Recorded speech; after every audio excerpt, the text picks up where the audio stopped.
Okay, so here's today's problem of the day. Let's read the question. Which of these, they're talking about these right here, which of these three is a factor of 4x squared minus 4? Now this is number one from the test we took on Friday. Now let's take 4x squared minus 4 and let's factor it. In order for us to know the factors of it, we need to factor it completely. Now you look and you say, what's the biggest number that goes into both? Well, they both have a 4, so 4 will go into both. So I'm going to put 4 parentheses x squared, and when I divide this by 4, I got x squared. When I divide this by 4, I get negative 1. Okay, now you can't stop right here. You got to notice what this is. X squared is a perfect square, and 1 is a perfect square because the square root of 1 is 1, which is a whole number. And in the middle, I have a minus sign. This meets all three criteria for a difference of squares, so I can factor it into two binomials.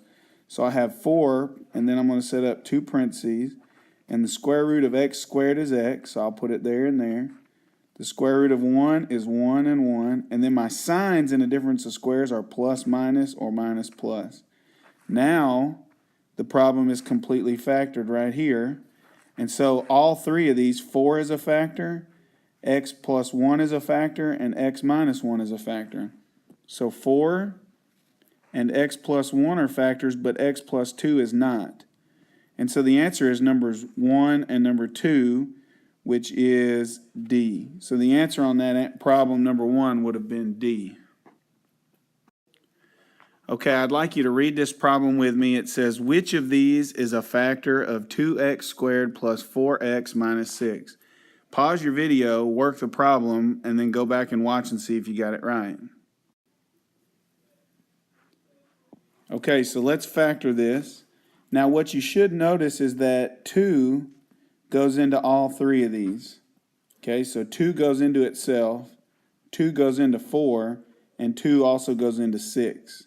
So I'm going to write 2 and open a parentheses, and then I'm going to divide each of those terms by 2. Okay.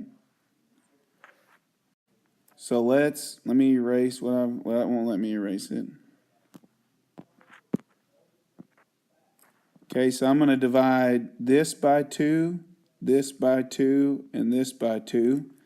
And so I have 2 on the outside, because 2 is what I factored out. And then on the inside, I have x squared plus 2x minus 3. So I factored the 2 out right there, and what's inside the parentheses is what's left over. Okay, so now I need to look inside the parentheses and ask myself if this right here will factor. Well, we're not sure, okay, but why don't you pause the video and attempt to factor what's inside the parentheses. Okay, so let's factor it. So I've got 2, and since this is quadratic form, x squared and then x and then a number without a variable, it'll factor into two binomials like this. And so x times x equals x squared. And I need to write down my factors of 3, which are only 1 times 3. Now, is there a way that I can add or subtract 1 and 3 to get 2? Well, yeah, so 3 minus 1 equals 2. So let me put a 3 here and a 1 here. And since my 3 is positive, I'm going to put a plus next to it. And my 1 is negative, so I'll put a minus next to it. So let's test it. Is positive 3 and negative 1 add up to equal 2? It does. And then does positive 3 times negative 1 equal negative 3? It also does. So we fully factored. This right here is the fully factored form of the original problem right here. Now we need to look. It says, which of these is a factor of it?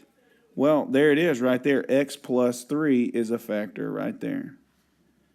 Okay, x minus 3 is not, because you can see I don't have an x minus 3 anywhere here. 2x plus 2 is not. If I took the 2 and I multiplied it by the x minus 1, it would give me 2x minus 2. So 2x plus 2 is not a factor. That's why I marked it out. And then obviously there's nowhere that I have 2x minus 3. And so the only right answer on number 2 was A. And now that you're done, I need you to go to Khan Academy and work mastery challenges until everybody is finished.